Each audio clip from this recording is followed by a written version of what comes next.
Amis camping-caristes, bonjour.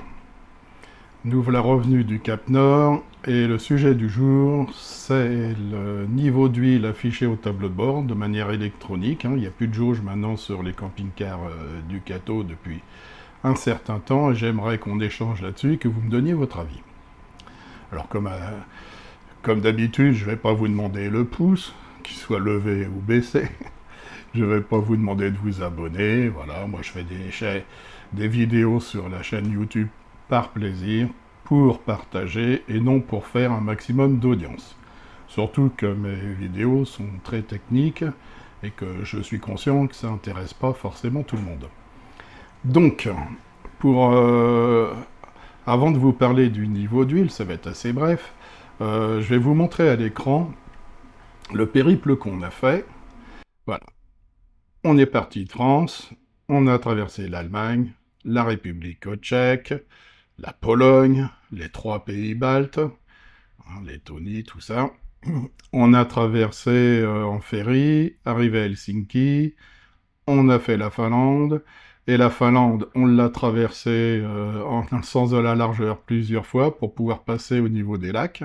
Parce que, bon, je ne sais pas si vous le savez, mais en Finlande, il y a plus de 200 000 lacs. C'est magnifique, surtout quand ils sont gelés, parce que quand nous sommes passés, il faisait très froid, on a eu du moins 21. Donc après, on a fait la Norvège, et nous sommes montés au Cap Nord, nous sommes redescendus par les fjords, et tout ça, comme vous le voyez à l'écran, ça fait 17 803 km de porte à porte de chez moi. Pour pas dire 18 000 km. Alors en 18 000 km, évidemment, on surveille le niveau d'huile. Alors c'est d'autant plus facile à surveiller dans le Fiat Ducato qu'il suffit de tourner la clé de contact pour voir les niveaux, mais vous allez voir que c'est pas aussi évident que cela. Petit résumé au niveau des consommations sur ce voyage. 18 000 km on va dire. Le camping-car a consommé 10,4 litres au 100. Alors ça, je le sais, parce que quand je suis parti, j'ai laissé tourner l'ordinateur de bord, et c'est lui qui me donne ce chiffre-là. Alors évidemment, parallèlement à ça, je garde tous les tickets. Dans un tableau Excel, j'additionne toutes les quantités de plein que je fais, le nombre de litres, et puis les prix. Alors des fois, c'est dans des devises qui sont autres que l'euro, il faut faire les conversions. Bon, enfin, tout ça pour dire que quand j'accumule tous les tickets, quand je cumule tous les tickets, je dépasse largement, évidemment, les 10,4 litres. Pourquoi? Parce que j'ai mis dans le camping-car un chauffage gasoil. Et la différence, c'est le chauffage. Alors, si on fait un résumé, pour faire ces 17 803 km, j'ai consommé 1852 litres de gasoil. Si on intègre le chauffage, je suis à 2086 litres de gasoil en tout. C'est-à-dire que rien que pour le chauffage, sur les 3 mois où nous sommes partis, on a consommé 234 litres de gasoil. Alors 234 litres de gasoil, évidemment, si on fait une moyenne, c'est 2,5 litres par jour, en sachant quand même qu'on a eu des nuits à moins 21. Eh oui, donc là, il faut chauffer. Et moins 21, en plus, j'ai modifié le chauffage, plutôt que de prendre l'air dans le camping-car, de réchauffer l'air et de le ressouffler, j'ai pris l'option de prendre l'air à l'extérieur, de le réchauffer pour chauffer le camping-car. Ça veut dire comme ça, quand il fait moins 21, il faut bien réchauffer l'air de moins 21 à 20 degrés qu'on veut, plus après, pour pouvoir chauffer. Alors c'est pas économique, mais ça a un avantage, c'est de mettre le camping-car en surpression. C'est-à-dire que, au lieu d'avoir, quand il y a beaucoup de vent, et du vent, il y en a eu, parce que ceux qui me suivent, ils savent que j'ai même eu mon lanterneau qui s'est arraché avec le vent, alors qu'il était fermé. Et en mettant le camping-car en surpression, vous avez moins d'infiltration d'air par les pédaliers, enfin par le tableau de bord essentiellement, et ça permet d'avoir un meilleur confort. Et surtout, de diminuer la condensation sur les vitres. Parce qu'à moins 21, vous imaginez que vous devez avoir de la condensation. Ben non, je n'ai pas eu une seule journée de condensation dans le camping-car. Pourquoi? Parce qu'on a un renouvellement d'air qui est important du fait qu'on travaille en tout air neuf, tout air extrait. Voilà, donc budget 3 711 € pour ce voyage, avec une moyenne de gasoil d'1,78 € hein, si je fais la moyenne du prix du gasoil de tous mes pleins dans les 12 pays qu'on a traversés. Voilà, ça c'est pour situer un petit peu l'environnement, et après, eh ben, quand on fait des kilomètres comme ça, on surveille son niveau d'huile, hein, surtout, bon, j'avais fait faire la courroie de distribution avant de partir, changer les freins, enfin les plaquettes, et j'avais fait faire une vidange, évidemment, une révision du camping-car. Alors, ceux qui ont les dernières générations de Fiat Ducato, quand je dis dernière, c'est déjà quelques années, hein, vous avez pu remarquer que quand vous tournez la clé, eh ben, vous avez des LED qui s'allument. Et en fonction du niveau du camping-car, bah, évidemment, s'il penche un peu, le matin, vous le mettez en route, bah, tout est plein, et puis le lendemain, vous avez trois cases qui sont vides à droite, hein. Regardez un petit peu la photo que j'ai mis de mon tableau de bord. Voilà. Là, comme vous voyez, bah, j'ai les 3 LED de droite qui sont vides, et là, ça commence un peu à être inquiétant. Surtout que dans la documentation, ils disent pas grand-chose. Ils disent que, bon, normalement, il faut en avoir 4 de plein et 1 de blanc, ou ça peut être 5, mais quand vous êtes à 3 comme ça, la question se pose, qu'est-ce qu'on fait? D'autant plus que, si vous regardez sur Internet, on peut pas mettre beaucoup d'huile d'un seul coup, hein, faut faire très attention. Alors moi, pour faire le plein, je prenais un petit gobelet en plastique, et je mettais, 5000 d'huile dedans pour essayer de faire le complément, quitte à le refaire le lendemain. Alors, à ce niveau-là, il y a 6 litres d'huile, je crois, 6 et quelques litres d'huile dans le carter. Ça doit dépendre un peu des modèles de camping-car, hein, de Fiat. Évidemment, ça ne représente pas grand-chose, mais bon, je veux pas casser mon moteur non plus. Mais n'empêche que, comme je vais vous faire voir à l'écran, je dispose d'un système de mise à niveau automatique du camping-car. Alors, c'est le système EEP. J'ai pris l'option pesée, hein. L'option, il la vendait pas jusqu'à maintenant, enfin, j'ai fait des vidéos là-dessus. Mais la mise à niveau est automatique ou manuelle, ça dépend un peu de la configuration du terrain. Là, comme vous pouvez le voir, bon, sur la photo que j'ai prise, on voit très bien que le niveau n'est pas correct. Mais si on regarde une autre vidéo, une autre photo un peu plus loin, voilà. Là, on voit que les 2 points jaunes, c'est les points à corriger. Donc automatiquement, le camping-car corrige ce point-là, et il met le niveau parfaitement à l'horizontale. Et théoriquement, après un arrêt prolongé, évidemment, hein, ils disent 10 minutes, mais moi, des fois, le soir, je mets le camping-car sur vérin, parfaitement de niveau. Le matin, je mets mon camping-car en route, je tourne, et je regarde comment se situent les LED.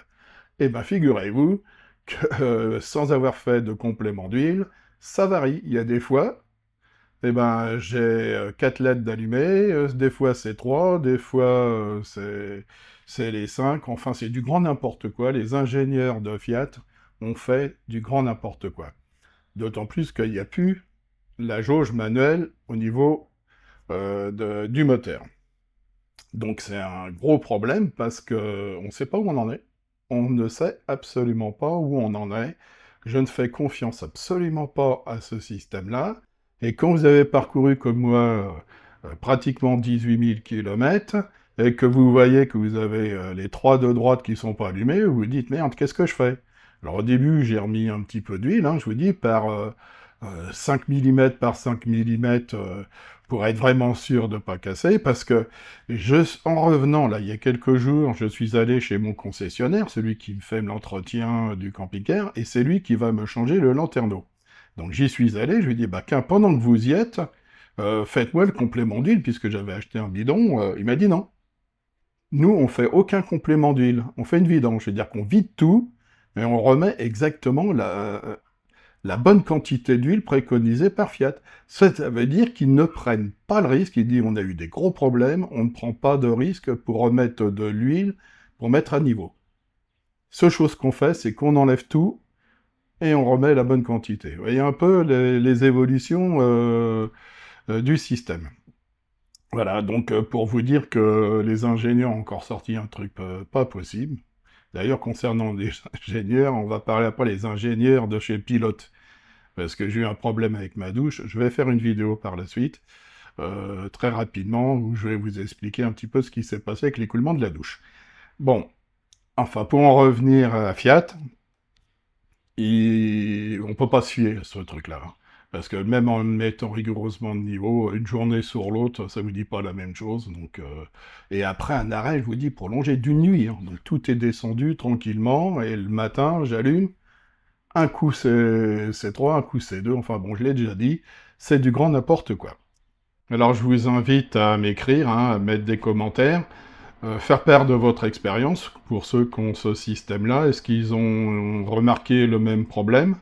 Bon, moi, sur Internet, déjà, j'ai vu qu'il y avait beaucoup de gens qui avaient ce système, qui avaient ces problèmes, et aussi, j'en ai vu quelques-uns qui ont cassé le moteur en remettant trop d'huile. Hein.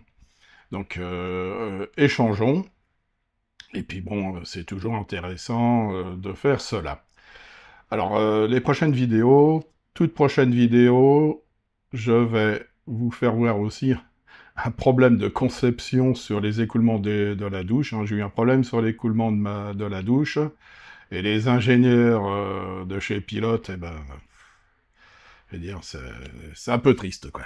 Bon, passons. Une autre vidéo que je vais faire, là, je vais vous passer à l'écran une vidéo, toujours avec des niveaux, mais ce coup-ci, c'est sur les niveaux d'eau propre et d'eau usée. Le système qu'ils mettent en place avec les petites tiges, là, les électrodes, hein, qui marchent par conduction, bah, c'est archaïque et puis ça merde. Alors, je suis tout le temps emmerdé avec ce truc-là. Bien sûr, évidemment, je contrôle si les tiges y sont propres, si les fils sont bien connectés, sur toute la chaîne jusqu'à expérience. Tout est bien connecté, il n'y a pas de problème, mais regardez à l'écran, vous voyez, le niveau n'est pas stable, ça bouge tout le temps. Et j'ai même vu sur les eaux usées, qui sont aussi propres, hein, vous vidangez, vous venez à l'écran d'expérience, vous regardez le niveau d'eau usée, et ben il a 25%, il a 50%, alors qu'il est entièrement vide. Voilà. C'est du grand n'importe quoi. Alors moi, je vais vous montrer, je vais modifier ça. Alors ça, je vais pas y toucher, hein, je vais le garder. Mais je vais faire mon propre système de mesure de niveau. Donc je vais commencer sur les eaux propres, parce que je repars fin octobre en camping-car, je voudrais avoir terminé ça. Mais je vous montre vite fait ce que je vais faire tout de suite. Alors, comme vous avez pu le voir juste avant, je vais utiliser la technologie des ultrasons pour mesurer le niveau. Alors ici, je commence à travailler dessus. J'ai fait un petit support, et en dessous, là, j'ai ce que vous avez vu tout à l'heure à l'écran quand je parlais, c'est un émetteur-récepteur ultrason qui permet de mesurer la distance des objets, et ça va permettre de mesurer la distance du niveau d'eau. Alors, j'ai racheté un bouchon qui va sur le réservoir d'eau propre, voilà, pour pas utiliser celui que j'ai à l'heure actuelle, et je vais mettre le capteur ultrason dessus. Je vais mettre, parce que le capteur ultrason tout seul, il ne fait rien, je vais développer un petit logiciel sur cette petite carte électronique qui s'appelle un ESP32, hein, c'est l'équivalent de l'Arduino, mais en plus puissant, puisqu'il y a le Bluetooth et le Wi-Fi dedans. Et ça, je vais le mettre à l'intérieur, avec le détecteur de niveau qui est ici. Je vais couler tout dans de la résine, et par le dessous, je vais mesurer ici, dans le réservoir, la hauteur du niveau d'eau. Et avec la hauteur du niveau d'eau et la géométrie du réservoir, hein, puisque le 120 litres, il fait, je crois, 1,10 m de long sur 75 cm de large, je crois, et 15 cm de haut, ce qui fait les 120 litres. Hein, bon, je suis pas sûr à 100%, là je travaille de tête. Et avec ce système-là, je développe, donc je règle la hauteur pour me contrôler si la mesure est bonne. Donc je contrôle avec une réglette, et je peux vous dire que c'est précis au millimètre près. Je mets après en dessous une gamelle d'eau et je la fais bouger pour développer des algorithmes qui lissent le niveau d'eau pour éviter donc d'avoir des mesures un peu erronées. Donc, et à partir de ce système-là, donc quand j'aurai mis le contrôleur là-dedans, je vais émettre en Bluetooth le niveau, la quantité d'eau dans le réservoir, hein, sur le téléphone. Et sur le téléphone, je vais également faire générer des alarmes quand le niveau est trop bas, hein, ou je vais également, quand je remplis le camping-car, le faire vibrer, le téléphone, quand arrive à la partie haute et qu'il faut qu'on arrête de remplir. Bon, vous verrez tout ça, là je parle assez rapidement, mais vous verrez tout ça ben, quand, quand j'aurai terminé. Alors, vous l'avez deviné, le gros avantage, c'est que je pourrais connaître le niveau d'eau restante dans le réservoir au litre près, voire même beaucoup moins, parce qu'avec une précision d'un millimètre, si le camping-car, bien sûr, est à l'arrêt et puis de niveau, ça sera hyper précis, et on pourra même, quand on prend une douche, connaître exactement la quantité d'eau qu'on a pris pour la douche. Ce qui permet d'avoir des informations intéressantes. Voilà, bah, ça se termine. Comme d'habitude, bah, pas d'introduction pour aller pour voir mes vidéos, pas de générique de fin. Euh, je fais ça à l'arrache. Voilà, c'est la particularité un petit peu de ma chaîne. Et surtout, pas de publicité, pas de partenariat. Voilà, donc je vais pas vous inviter à acheter ceci ou cela en disant «Oh là là, c'est le meilleur qui existe». Bon, prochaine vidéo, je vais la faire tout de suite après, là, sur mon souci que j'ai eu avec l'écoulement de la douche. Ça peut aider certaines personnes. Allez, à la prochaine.